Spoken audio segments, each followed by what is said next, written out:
¿Alguna vez has tenido que sonreír mientras sentías que tu mundo se caía a pedazos? Imagina esto, el hombre que ha sido tu refugio, tu mejor amigo, la persona que conoce cada uno de tus miedos, te da la noticia más feliz de su vida. Se va a casar. Pero hay un problema que te está quemando por dentro, tú sabes, con cada fibra de tu ser, que la mujer que lleva ese anillo no lo ama. Ella solo ama su cuenta bancaria. Soy Lucía, y hoy te voy a contar cómo estuve a punto de perder al amor de mi vida por culpa de mi propio miedo. Esta es una historia sobre las trampas que nos pone el corazón y por qué, a veces, el gran peligro no es que te rompan el alma, sino quedarte callada cuando el destino te pone a prueba. Prepárate, porque lo que hice para detener esa boda cambió nuestras vidas para siempre. Mateo y yo éramos invencibles. Desde que éramos adolescentes, él fue mi persona. No era solo amistad, era un pacto silencioso de lealtad. Mateo es ese tipo de hombre que ilumina una habitación solo con entrar, atlético, exitoso, pero con un corazón demasiado noble para ver la maldad en los demás. Y yo, era la chica fuerte, la que siempre tenía una respuesta sarcástica, la que nunca dejaba que nadie se acercara demasiado. ¿Por qué nunca pasó nada entre nosotros? Porque yo tenía un secreto. Venía de una familia donde el amor era una palabra sucia. Vi a mi padre abandonar a mi madre sin mirar atrás. Vi a mi hermana Elena atraparse en un matrimonio sin amor solo por un error de juventud. Aprendí que el compromiso era una jaula. Así que puse a Mateo en una caja etiquetada como mejor amigo, y tiré la llave. Pensé que si nunca lo llamaba amor, nunca podría perderlo. Qué equivocada estaba. Todo cambió el día que apareció Beatriz. Ella era todo lo que yo no era, refinada, perfectamente arreglada, experta en decir exactamente lo que un hombre como Mateo quería escuchar. En menos de 3 meses, ella logró lo que yo no pude en 10 años, un anillo de compromiso en su dedo. Pero yo veía lo que Mateo no. Veía cómo ella miraba su reloj cuando él hablaba de sus pasiones, veía cómo sus ojos brillaban, pero no de amor, sino cuando él mencionaba sus nuevos negocios. Beatriz era una experta cazafortunas, una mujer que coleccionaba lujos, no momentos. El dolor no fue solo verlos juntos. El verdadero dolor fue darme cuenta de que me estaba quedando sin tiempo. Mateo me pidió que fuera su dama de honor, su mano derecha en la boda. Fue como si me clavaran un puñal y me pidieran que diera las gracias por el filo. Cada vez que tenía que ayudar con los preparativos, sentía que estaba cavando mi propia tumba emocional. Aquí es donde la historia se vuelve visceral, intenté advertirle. Con todas las pruebas sutiles que pude reunir, traté de mostrarle quién era realmente Beatriz.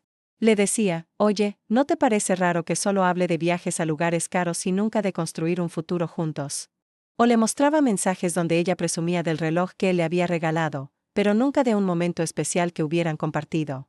Pero cada vez que lo intentaba, Mateo me miraba con esa confianza ciega y me decía, Lucía, solo quieres protegerme porque eres mi mejor amiga. Esa palabra, amiga, se volvió mi condena. La usaba como un escudo para desarmar todas mis advertencias. Y lo peor es que me di cuenta de que mi cruzada contra Beatriz no era solo por justicia. Era porque yo estaba aterrada. Si Mateo se casaba, yo perdía mi red de seguridad.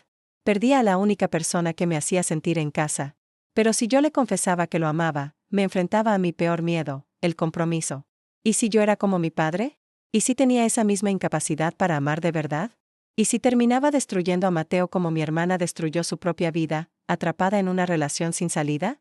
La historia de mi vida era una trampa. Si me callaba, lo perdía. Si hablaba, me arriesgaba a que él me rechazara o, peor aún, a que me aceptara y yo no supiera cómo amarlo sin lastimarlo. Me sentía atrapada entre 2 abismos. Llegó el día del ensayo de la boda. El ambiente estaba cargado de una tensión que podías cortar con un cuchillo. Mateo estaba radiante, pero había algo en sus ojos, una duda que solo yo podía ver. Una pequeña grieta en su fachada de felicidad. Beatriz, por otro lado, ya se sentía la dueña del mundo, dando órdenes a todo el mundo y tratando al personal del evento con una arrogancia insoportable. En un momento a solas, cerca de la línea de meta de su libertad, Mateo me confrontó.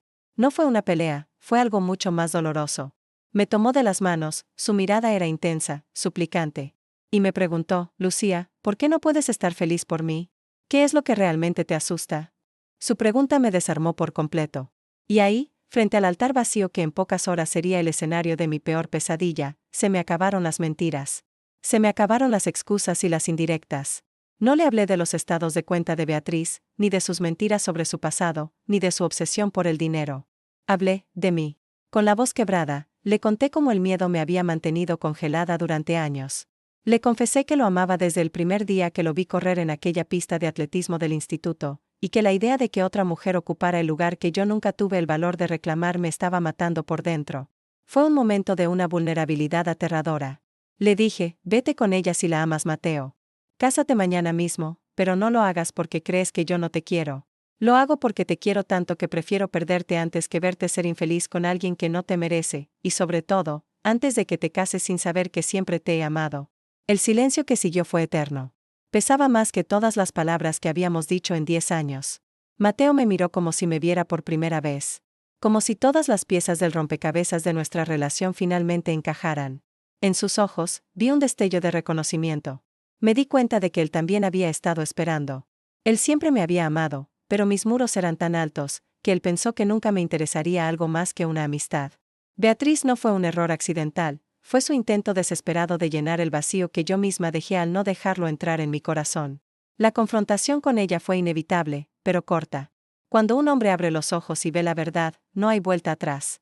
Ella no perdió un amor, porque nunca lo tuvo. Perdió una inversión. Y se fue haciendo exactamente lo que yo esperaba, un escándalo por el dinero gastado. Mateo, en cambio, ganó su libertad. Y yo gané la mía. No hubo una boda fastuosa ese fin de semana.